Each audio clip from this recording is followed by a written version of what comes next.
Spanning tree का configuration. Spanning tree में पहले भी बोला कि स्विचेस पे बाय डिफ़ॉल्ट पहले से इनेबल्ड होता है, तो हमें कॉन्फ़िगर करने की ज़रूरत नहीं होती है, ऑटोमेटिकली खुद ही काम करता है और लूप्स अगर हैं तो रिमूव करता है। हम इसको सिर्फ फाइन ट्यून कर सकते हैं। एसटीपी अगर अपने आप काम कर रहा है तो कौन सा स्विच रूट स्विच बनेगा ऑटोमेटिकली डिसाइड हो जाता है, कौन से इंटरफेसेस रूट पोर्ट बनेंगे, डेजिग्नेटेड पोर्ट बनेंगे, ये भी ऑटोमेटिकली सारी चीज़ें हो जाती है ना। तो आप क्या कर सकते हो इसमें कि अगर आप रूट स्विच चेंज करना चाह रहे हो तो उसकी ब्रिज आईडी आप मैनिपुलेट कर सकते हो। ब्रिज आईडी में दो पार्ट है, प्रायोरिटी और मैक। तो प्रायोरिटी आप मैनिपुलेट करके ब्रिज आईडी या जो रूट स्विच है वो आप चेंज कर सकते हो। और दूसरा अगर आप है कि रूट पोर्ट बदलना चाह रहे हो या डेजिग्नेटेड पोर्ट बदलना चाह रहे हो तो फिर आप इंटरफेस की कॉस्ट मैनिपुलेट कर सकते हो, है ना। तो ये दो चीज़ें हैं जो हम कर सकते हैं इसमें फाइन ट्यूनिंग के लिए। ब्रिज आईडी के साथ हमने अभी तक देखा था कि ब्रिज आईडी में दो पार्ट होते हैं, जिसमें 2 बाइट्स की प्रायोरिटी है जिसकी रेंज 0 से 65535 है और 6 बाइट्स का मैक एड्रेस है जो स्विच लेता है ना। लेकिन ये तब था जब हम VLANs को कंसीडर नहीं कर रहे थे, मतलब पूरे स्विच पे अगर एक सिंगल इंस्टेंस रन कर रहा है स्पैनिंग ट्री प्रोटोकॉल का तो ये सही था। लेकिन जब हम बात करते हैं कि हर VLAN में एक अलग इंस्टेंस रन कर रहा है तो हर VLAN में हमें क्या चाहिए, हर VLAN में हमें एक अलग यूनिक आईडी चाहिए। स्विच एक ही है, एक ही स्विच की हर VLAN में एक अलग आईडी होगी। तो इसलिए इन्होंने क्या किया कि ये जो फील्ड था इसको थोड़ा सा और मॉडिफाई किया और इसमें इन्होंने ये जो 2 बाइट्स की प्रायोरिटी थी, है ना, इसमें इन्होंने 12 बिट्स की ये ले ली, सिस्टम आईडी एक्सटेंशन 12 बिट्स की। मतलब यहाँ पे हम क्या करते हैं, यहाँ पे VLAN आईडी ले लेते हैं। प्रायोरिटी जो है मल्टीपल ऑफ 4096 होगी और प्लस इसमें VLAN आईडी जो है ये ऐड हो जाएगी। जैसे हम कहें कि किसी स्विच की बाय डिफ़ॉल्ट अगर से यहाँ पे नहीं रखा है, हाँ ये जैसे बेस प्रायोरिटी जो है बाय डिफ़ॉल्ट ये होती है 32768। अब अगर हम बात करें कि स्विच जो है वो VLAN 1 में है ना, तो उसकी प्रायोरिटी हो जाएगी 32768 प्लस 1, VLAN 1 इसमें ऐड हो जाएगी 32769। VLAN 2 में अगर है तो प्लस 2 हो जाएगा 32770। VLAN 3 में इसकी आईडी ये 32771, इस तरीके से मतलब VLAN नंबर जो होगा वो ऐड होता जाएगा। तो जितने इंस्टेंसेस रन करेंगे हर VLAN में जो इंस्टेंस रन कर रहा है उसमें उस VLAN की आईडी जो है वो ऐड हो जाएगी। इंटरफेस की जो कॉस्ट है, अभी कॉस्ट भी VLAN बेसिस पे अलग अलग हो सकती है। पहले क्या था, अगर एक ही इंस्टेंस रन कर रहा है और फिर इसका इंटरफेस है फास्ट ईथरनेट 0/1 तो इस इंटरफेस की कॉस्ट 19 है, एक ही इंस्टेंस है, राइट। अब हम कह रहे हैं कि अगर मल्टीपल VLANs और हर VLAN में अलग अलग स्पैनिंग ट्री प्रोटोकॉल रन कर रहा है अलग इंस्टेंस, तो अगर हम क्या करें कि किसी एक इंस्टेंस में उसकी कॉस्ट मैनिपुलेट कर लें तो अलग अलग हो सकती हैं। जैसे VLAN 1 में उसकी कॉस्ट 19 है उस इंटरफेस की उस पर्टिकुलर इंस्टेंस में, VLAN 2 में उसकी कॉस्ट हमने कुछ और कर दी, 3 में कुछ और कर दी। उससे फ़ायदा होगा लोड बैलेंसिंग हम करा सकते हैं, है ना, लोड बैलेंसिंग, रूट पोर्ट हम चेंज करा सकते हैं, राइट। तो ये वो है कॉन्फ़िगरेशन के लिए जो चीज़ हम कर सकते हैं। इसमें पहला है हमारे पास कमांड है स्पैनिंग ट्री VLAN, उसके जिस VLAN में आप मैनिपुलेशन करना चाह रहे हो रूट, और उसका दो कीवर्ड्स हमारे पास प्राइमरी या सेकेंडरी,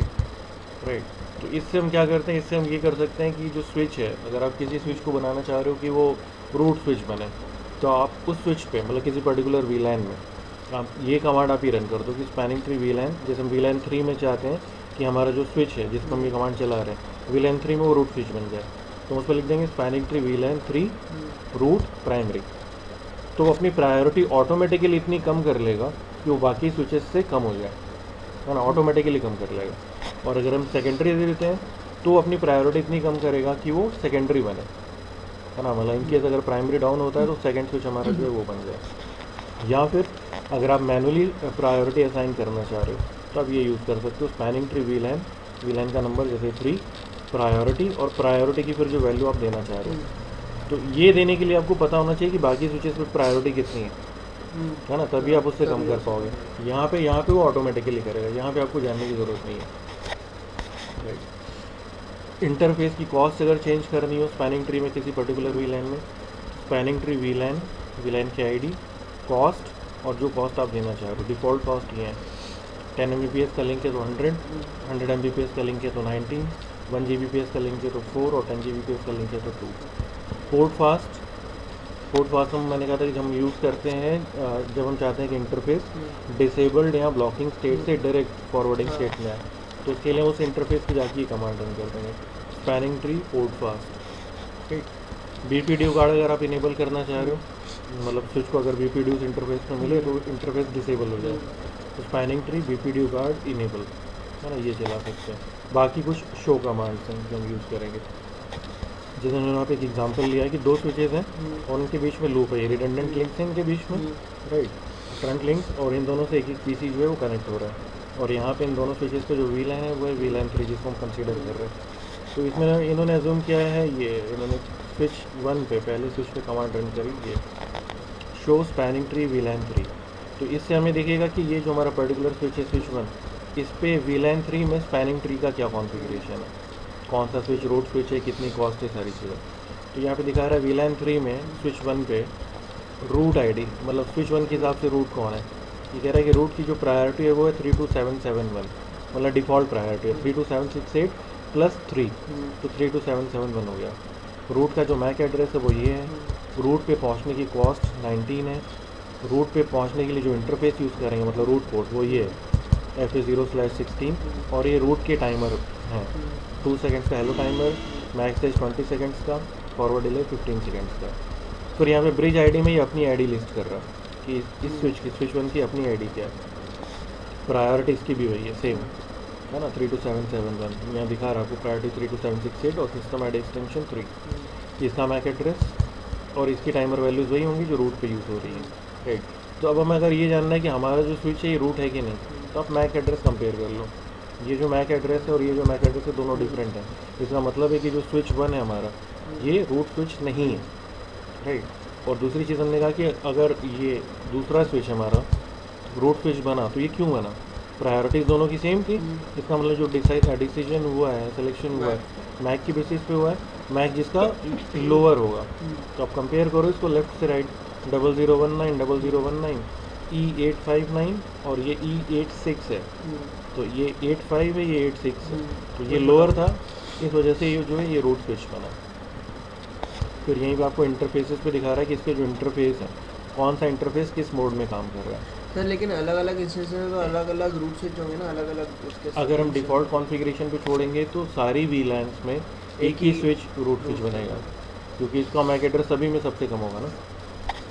तो अब यहाँ पे दिखा रहा है कि FA01 जो है ये डेजिग्नेटेड पोर्ट है जिससे PC कनेक्टेड है, इसकी स्टेट फॉरवर्डिंग है, कॉस्ट इस इंटरफेस के 19 है, प्रायोरिटी इस इंटरफेस की 128 है, नंबर 11 है, 11 का मतलब ये पोर्ट नंबर, और इसका टाइप है point two point. Point two point links वो होते हैं जो स्विच टू PC अगर है ना, तो वो पॉइंट टू पॉइंट है, या स्विच टू स्विच है तो भी वो पॉइंट टू पॉइंट है, राइट। लेकिन अगर आपने हब्स वगैरह यूज़ कर रखी हैं तो वो लिंक टाइप जो शेयर्ड हो जाएगा, राइट। 16 जो है ये बता रहा है कि रूट पोर्ट है, फॉरवर्डिंग स्टेट में कॉस्ट 19 है, 17 जो ये ऑल्टरनेट पोर्ट है ना, ऑल्टरनेट मतलब रूट पोर्ट का बैकअप, इस पर भी BPDU मीटर 19 है। तो इसमें अगेन यहाँ पे अगर आप देखो इसमें ये कह रहा है कि स्विच 1 पे हम है कॉन्फ़िगरेशन इसका देख रहे हैं, स्विच 1 जो है ये रूट स्विच नहीं है, स्विच 2 जो है ये रूट स्विच है, और अगर ये रूट स्विच है तो स्विच 1 को ये डिसाइड करना था कि इसका कौन सा पोर्ट रूट पोर्ट बनेगा, है ना। तो कॉस्ट से देखते हैं, कॉस्ट दोनों पे सेम है, तो यहाँ पोर्ट नंबर क्योंकि छोड़ा था 16 इसलिए ये रूट पोर्ट बना, और ये ऑल्टरनेट पोर्ट बन गया, और ये पोर्ट जो है ये डेजिग्नेटेड पोर्ट है। Then show spanning tree root, show spanning tree root में आपको दिखाता है कि डिफरेंट VLANs में कौन सा स्विच है जो रूट स्विच है, रूट स्विच की ID यहाँ पे आपको मिल जाएगी। यहाँ पे देखो VLAN 1 2 3 4 आगे इन्होंने ट्रंकेट कर दिया आउटपुट, सभी में ये डिफरेंट होंगी, ऑलरेडी +1 +2 हो रहा है इसमें, लेकिन मैक एड्रेस अब देखो सेम है, मतलब एक ही स्विच जो है वो सारी VLANs में हमारा रूट स्विच बन रहा है क्योंकि उसका मैक एड्रेस लोअर है सभी में, राइट।